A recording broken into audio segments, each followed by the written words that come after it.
Killian, and thanks to the other speakers.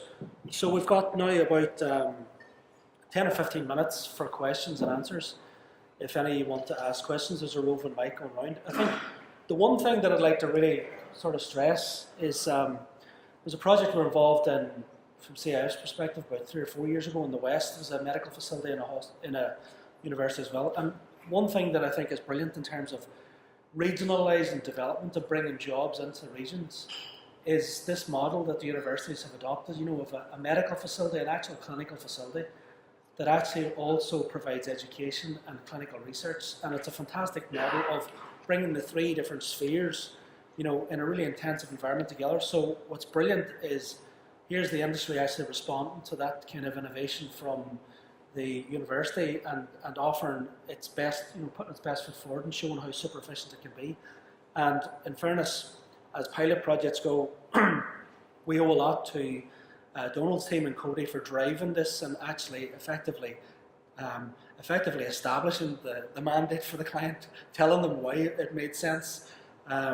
And obviously someone as mature as CISC been able to step up and deliver that and pull the supply chain with them. So I'll stop talking. Any questions? Just raise your hand if you want to ask a question. You've got the mic.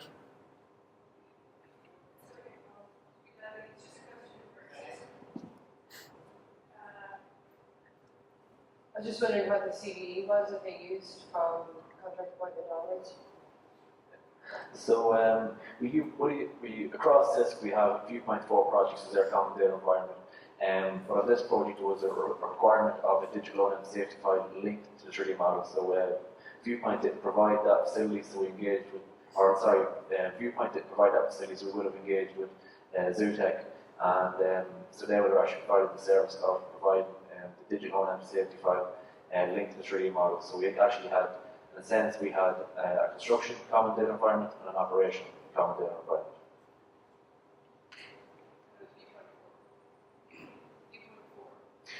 Viewpoint 4 projects, yeah. So they've recently changed their name as Viewpoint 4 projects, yeah. Just in relation to the technical submittals, in what format were they issued and what was the workflow associated with that? So from Dominic O'Connor and Pure Electrical, the technical submittals would have been issued. Around this project, the contract was 2D information. The model was there to support the project, but the contract was 2D information essentially. So it was no different than any other project done previously.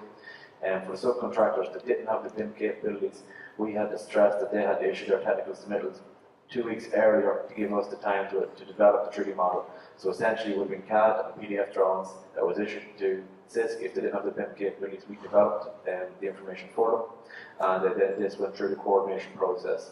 But essentially what was issued to the design team, we'd upload the model every Friday with the latest information in it, but we'd have the technical submittal consisted of a PDF drawing with your technical submittal, your specifications along with that. So we kept a record of that on a weekly basis.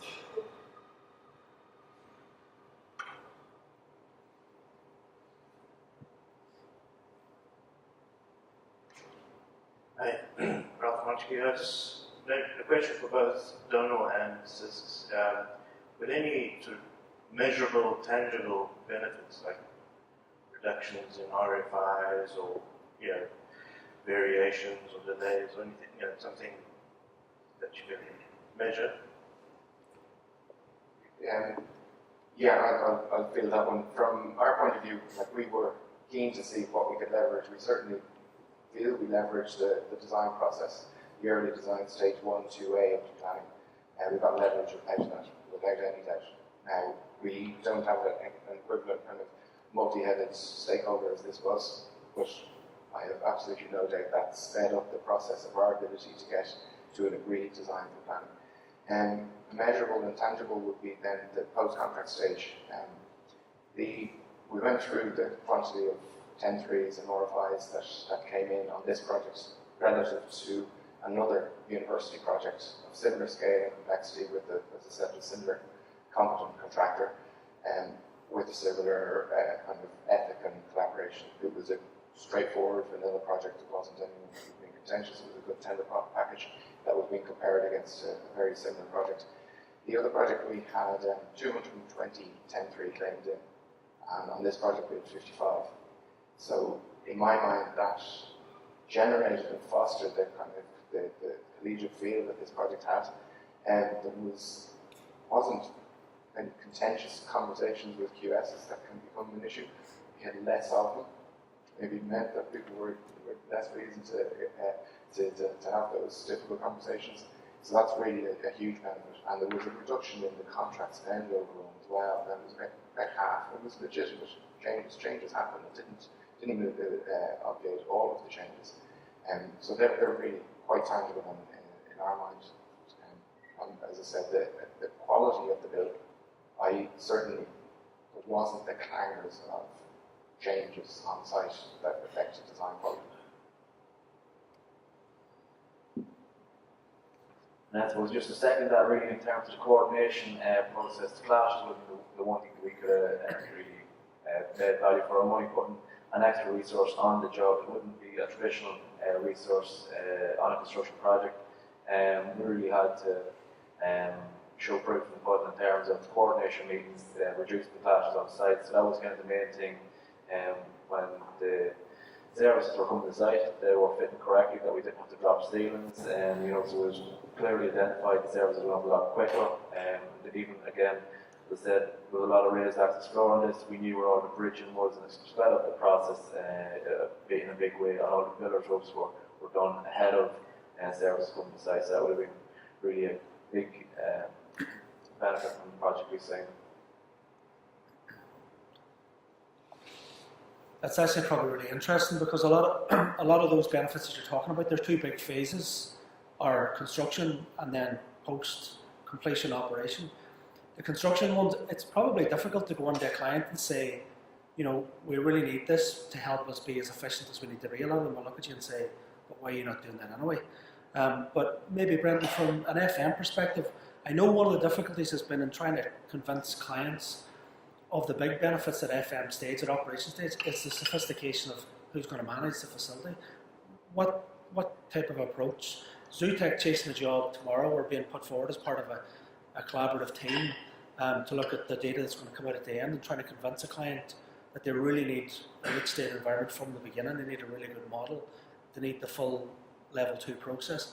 What do you think? How do you try and convince clients to go that way? Well, one of the things we look at straight away is the early adoption of an asset information model. So we've had, we've come across clients in the past where they've missed maintenance, missed out on their warranties, things like that. So although it's a very simplistic answer, the fact that they can manage their building within the manufacturer's guidelines from the very start saves them money over the long run. It also, one of the big things we've seen recently, and Ireland's a perfect example of it. There's, the HSE have thousands of buildings around the country, and a lot of the information about the building is held in John's head, or Barry's head, whoever's the guy who's been on site for 30 years. And that whole backup information where they have a central repository means that they can all access it if someone new comes in, the systems are there. So that's the selling point for us. We're not just looking, not just at handover, but at 10 years down the line as well. That's been that resonates quite well with the client. Very good. Okay, any more questions? It sounds like it was a great project, well done. Donald, you mentioned just a couple of things. 5 years into BIM, you decided early to use Revit on the project. When do you not use Revit? Is one question at this stage after 5 years. So it's just might give me an idea on your thinking on that. And for both of you, just Killian and Donald again, given the results, if I was a client and I asked you not to use BIM on the job, how would you price it? Well, I'll give you the flavour of our approach to adoption of BIM. We had about 35 people in the office, and 4 or 5 were both got skilled up, did a pilot project, saw the benefits, saw there was a safety net that we could produce equally good information and take it in our stride. So it was rolled out, and it was really just streamlined that we had people in the office that in twos were trained up, put onto an appropriate project, and we've then put in the kind of structures in place. So we have a dedicated BIM manager, Rob Rosaire. We have a BIM coordinator within each project team. 4 directors run a team each. So there is a good structure in place, and there's a good office procedures and protocols in place. That really underpins our ability to maintain a QA process for our deliverables. When would we not use Revit? Like we have different people with different skill sets. Like there's managers within the office that can't open Revit, but the project is absolutely Revit. Like we have a workflow that works. Some people work with sketches, and some people like working out apartment schemes with CAD, and they can work with the BIM technologist and be able to produce it. But every project uses Revit because the benefits of just being able to get area takeoffs at early stages, like regardless of the 3D outputs, QSs are just going to say, what's your area? Clients are going to say, what's the building cost? To be able to get those outputs in real time, we wouldn't even contemplate using CAD or sketch. Traditionally we had to try and promote the design aspects. We had CAD and SketchUp running in parallel for years, but it was just seemed too laddie to do anything different now. So every project we use Revit. In terms of level 2, that does bring in a different aspect to it, and we have 60 current projects. Level 2 is only mandated, I think, 5 or 6 of them. One of them is primary care GPPs for buildings with it. So it's still kind of only gaining traction. We're seeing it coming out more and more in client briefings, which is great, because really, unless you've got that mandate from a client that demands the full design team to actually utilize level 2 BIM, I think it's difficult. I think it's unfair for particularly M&E engineers to go away from traditional design procurement all the way through. We're seeing structural engineers just use it like we do. They see the benefits and the tangible benefits, and it's linear. Like you're producing the design and you're able to generate planning information, tender information without having iterative work, which is really streamlined.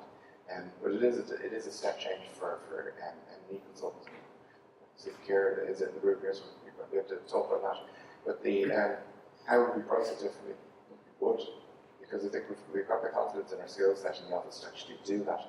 The real change is making sure that we recognise the role of information manager. That's a kind of a project cost. Do we have to cover the cost of the CDE? That's something that's coming in. And is Autodesk 360, which is a free platform, going to be acceptable?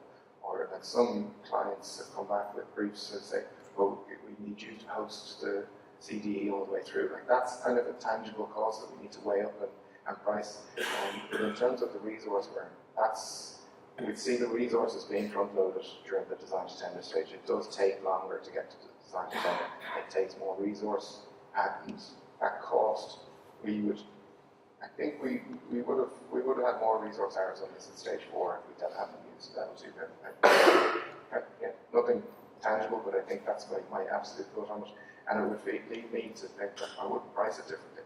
But the other kind of fringe things, the CDE, role of the information manager, we would actually allocate a bit of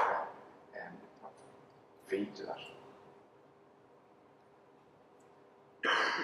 And again, just from the main contractor point of view, different projects have different deliverables. A lot of projects we're still receiving in 2D, but if it is a BIM project with a BIM requirement on it, we resource that in, and we'd have a resource essentially, but there wouldn't be an additional cost. It would be how we would go about tendering the project. That's part of your tendering process. The same way you'd have a contract manager or a senior engineer, that's part of your site team. So it's just part of the tendering process if it's a BIM project. If it's not a BIM project, then we see benefits from introducing BIM, and we'd have to look at maybe developing a 3D model, and then making sure that our supply chain was going to develop a 3D model along with us, but it's put into the part of the tendering process.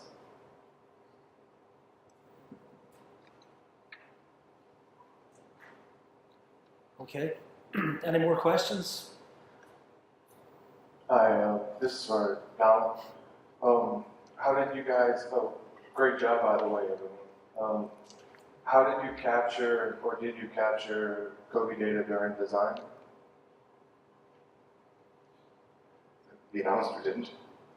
It was something that we had it in there, is that we gave a blank template of a code data sheet at tender stage. the design information, we hadn't actually developed that expertise within the office to do it. And we did seek it as a deliverable for the maintainable assets post-tender. But it was something that we didn't take on board during the design to tender stage. In truth, we weren't sure why there was going to be the need for it. I know Brendan has touched on it, that the code information isn't being utilised. So it's one of these ones that I think the industry is still grappling with. Why is the most fruitful deliverable post-tender and post-completion? And I suppose the COBE is there for the maintainable assets. It isn't actually being relied upon for FM. And the client, when they were asking for it, they didn't know what they were going to need either. Yeah. For CISC, how did you verify and validate the COBE data? Sorry, I can't see it. Okay, sorry.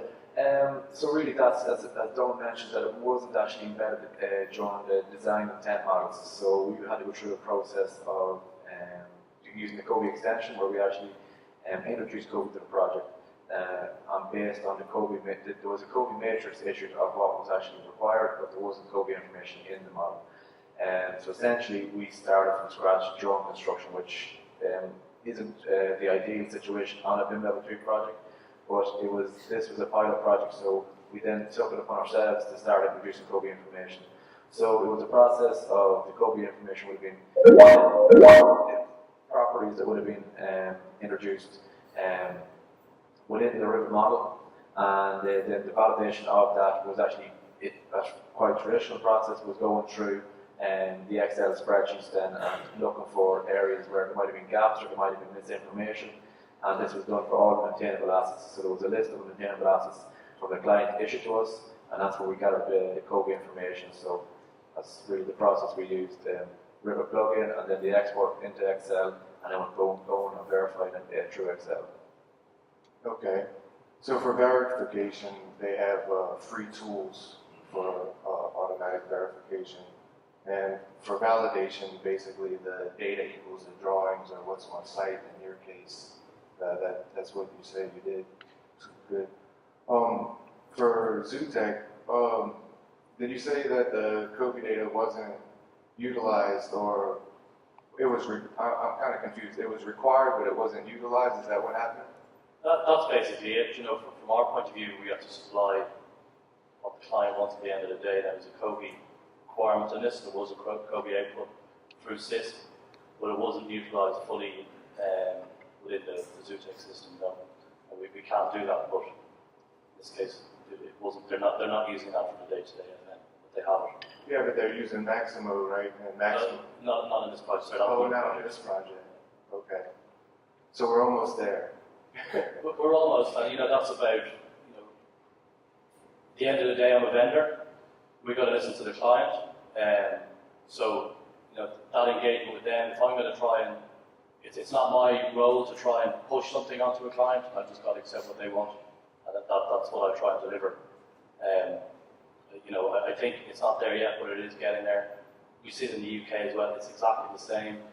Some are more pushing it than others, but I'm not sure if it's about education or what it is, but it's not fully there yet. No. Yeah, so that's the problem, right? COBE is the deliverable for BIM Level 2, and everyone's struggling with this. That's what I see. Yeah. So what folks are failing to see is what problem does COBE really solve? And it's the 2-year period it takes to get the CMMS to a steady state.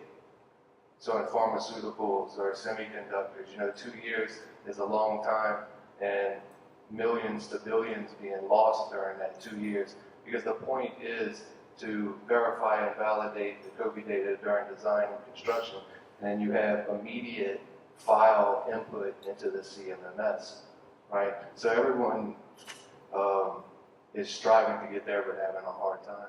Well, yeah, like some of that falls to the CMMS packages as well. You know, that they've got certain inputs they require. Certain clients will have requirements outside of COBE. You know, so there's a lot of squares to be rounded to get together right. I think, you know, it's not just from the supply end; it's also from the CMMS, the client end. There's a lot of people have to get in the room together to get get that right. That's my feeling on it anyway.